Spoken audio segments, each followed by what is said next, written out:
ನಮಸ್ಕಾರ, ಸುದ್ದಿ ದಿನಕ್ಕೆ ಸ್ವಾಗತ. ನಾನು ರಾಹುಲ್ ದಯಾನ್. ಪ್ರಮುಖ ಸುದ್ದಿಗಳನ್ನ ನೋಡೋಕ್ಕೂ ಮುಂಚೆ ಈ ಕ್ಷಣದ ಹೆಡ್ಲೈನ್ಸ್. ಲೋಕಸಭೆ ಮಹಾಸಮರಕ್ಕೆ ಕೆಲ ಗಂಟೆಗಳಷ್ಟೇ ಬಾಕಿ.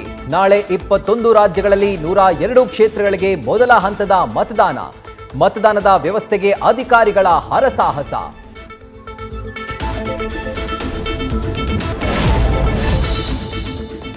ರಾಜ್ಯದಲ್ಲಿ ಗ್ಯಾರಂಟಿ ಕಮಾಲ್ನಿಂದ ಕಮಲಕ್ಕೆ ತಳಮಳ. ಎಲೆಕ್ಷನ್ ಬಳಿಕ ಗ್ಯಾರಂಟಿ ಬಂದ್ ಅಂತ ಬಿಜೆಪಿ ಸರಣಿ ಪ್ರಚಾರ. ಜನರಲ್ಲಿ ಗೊಂದಲ ಬೆನ್ನಲ್ಲೇ ಗ್ಯಾರಂಟಿ ನಿಲ್ಸಲ್ಲ ಎಂದು ಸಿಎಂ ಡಿಸಿಎಂ ಡಂಗೂರ.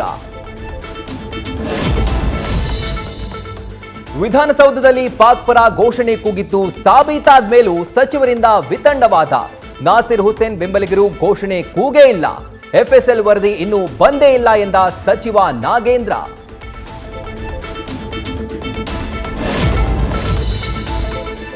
ರಾಮನವಮಿಯಂದು ಜೈ ಶ್ರೀರಾಮ್ ಕೂಗಿದ್ದಕ್ಕೆ ಪುಂಡರಿಂದ ಯುವಕರ ಮೇಲೆ ಹಲ್ಲೆ. ಕಾರು ಅಡ್ಡಗಟ್ಟಿ ಆವಾಜ್ ಹಾಕಿ ಹಲ್ಲೆ ಮಾಡಿದ ಅನ್ಯ ಕೋಮಿನ ಹುಡುಗರು.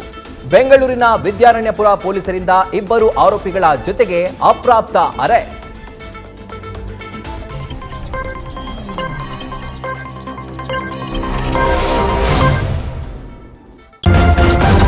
ನ್ಯೂಸ್ ಫಸ್ಟ್, ನಿರ್ಭೀತಿಯಿಂದ ನಿಮ್ಮ ಪರವಾಗಿ.